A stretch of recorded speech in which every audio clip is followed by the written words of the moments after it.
সাত সকালে হাতির হানায় মৃত্যু। ঘটনাটি ঘটেছে পশ্চিম মেদিনীপুর জেলার অন্তর্গত কেশপুর ব্লকের শলিডিহা গ্রামে। স্থানীয় সূত্রে জানা গিয়েছে, গ্রামের নিমাই ভুইমা নামে 65 বছরের এক বৃদ্ধ বাড়ির কাছেই দাঁড়িয়েছিলেন। হঠাৎই মাঠের দিক থেকে একটি হাতি গ্রামে ঢুকে যায়।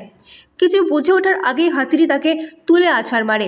ঘটনাস্থলে মৃত্যু হয় ওই ব্যক্তির। এই ঘটনায় এলাকার মানুষরা আতঙ্কে রয়েছেন। তখন আমরা মুখ ধোবো বলে সব উঠছিলাম, তারপরে উঠার পরে তখন এখানে সব আমরা তিনজন কথা বলছিলাম বাড়ির জন্যে। তিনজন কথা বলার পরে তারপরে হচ্ছে এবারে আমার যা এরকম দেখে বলছে হাতি হাতি করছে, তখন সেই আমার জেঠুটা এদিকে ছুটে আসে, আমরা সেদিকে ছুটে যাই।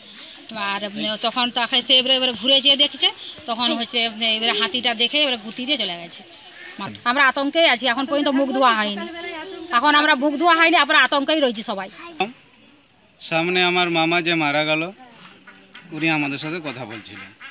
তারপরে হঠাৎ খবর এলো আগমুড়া থেকে হাতি বেরিয়েছে কলাগ্রামে, তোমরা সরে যাবে। আমরা জানি হয়তো বনের দিকে হাতি চলে যাবে, কিন্তু সেকেন্ডের খবর না দিতে দিতে মানে আচমকা হঠাৎ সেকেন্ডের মাঝেই মানে ঘরে যে খবরটা দেবো হাতি এসছে কলাবেড়া বা আগমুড়া থেকে, সেই সুযোগটা দেয়নি। হঠাৎ মানে হাতি এসে আক্রমণ।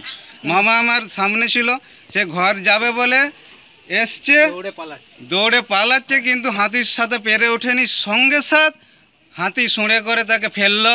তারপরে পায়ের এক ঝটকানিতে স্পট ডেড। খোলা মাঠ, খোলে ঢুকে গিয়ে এরকম মারে বলে আমরা ভাবতে পারি ওই বাড়িটা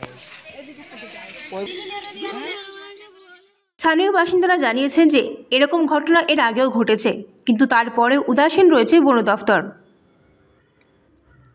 পশ্চিম মেদিনীপুর থেকে নিজস্ব প্রতিনিধির রিপোর্ট, এএনএম নিউজ। আরও খবরের আপডেট পেতে সাবস্ক্রাইব করুন আমাদের ইউটিউব চ্যানেলটি আর বেল আইকনে ক্লিক করুন নোটিফিকেশনস পেতে।